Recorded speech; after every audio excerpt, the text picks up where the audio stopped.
Uzidonse ngesandla ezomkhonto wesizwe umholi nomsunguli waleli qembu umnumzane Jacob Zuma kubhekwe ebuhleni kuyovakashelwa unyazi lweZulu. Angiqale nje ngubingelele ngikwamukele le channel eMasweti Media Production okubingelelayo umxolisi mfana kaDlomo waphansi le enkandla. Uma ngabe ke uyaqala ukufika kule channel ngicela ukuthi ngenzele iqiniso lokuthi ucofa subscribe mawuqeda kwale video ushaye like bese ke uyakhomenta kulolu daba namhlanje uphinde futhi ungakhohlwa ukucofa ke notification bell ukuze ungeke usale ngaphandle uma ngabe ke sifaka ama video amasha kule channel. Ezingena njengamanje zithi ke bamshayele izandla umholi weqembu lomkhonto wesizwe umnumzane Jacob Zuma ngakwenzile namuhla edonsa abaholi beqembu lomkhonto wesizwe bebheke ebuhleni beyobona unyazi lweZulu emhlanganweni ababekade ke bewuhlelile ukuthi ke bazolivakashela, kanti futhi sekuphinde kwavela ukuthi ke basazophinde balivakashele kuyo lenyanga kaJuly ingakapheli nje. Ngokujwayelekile ke umsholozi unakho vele ukuthi ke akalivakashele unyazi, mhlambe kuyaye kube kabili noma kube kathathu onyakeni njengoba kubona le video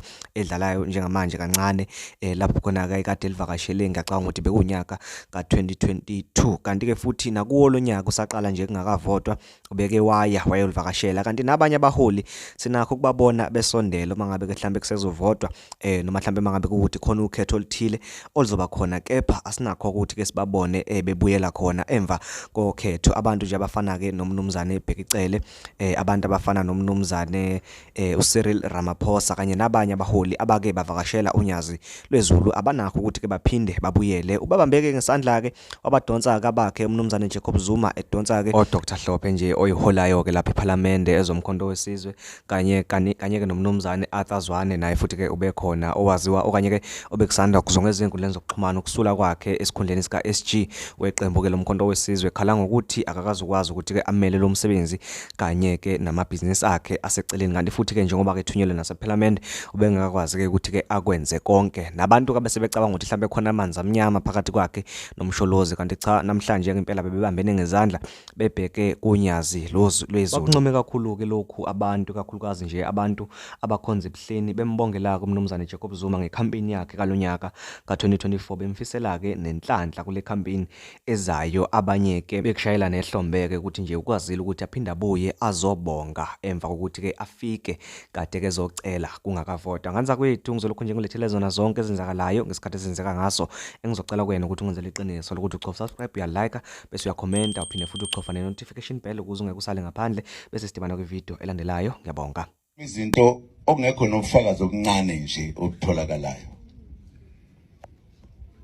Ngibona ke ngalokho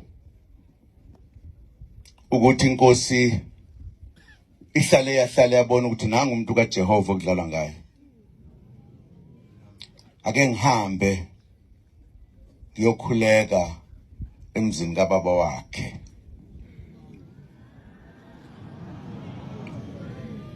Nginethemba ukuthi lo mkhuleko uzokwenza lukhulu, ikakhulukazi ke ngoba sonke thina sila kwaZulu Natal noma ngabe sikholwa kwamanye amasonto ahlukahlukene kodwa siyahlonipha leli sonto, liyisonto lethu ngoba isonto elakhelwa phezulu kwemiqathango yokuzama kuvikela nokukhulula umuntu omnyama.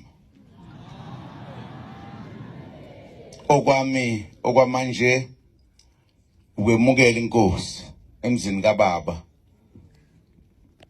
ngiyemukela ngezandla ezimhlophe, ngiyemukela ngenhliziyo ehlambekile.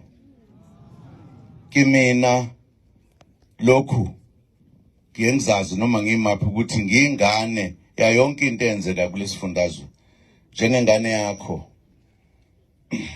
njengomunye wabantu bakho. Angithemba ukuthi lo mthandazo namhlanje obaluleke kangaka kodwa inkosi yothi noma isikwayo uma ilala noma ivuka ikhumbule ukuthi ikhona lensizwa eyalwela inkululeko ukukhulula umuntu omnyama.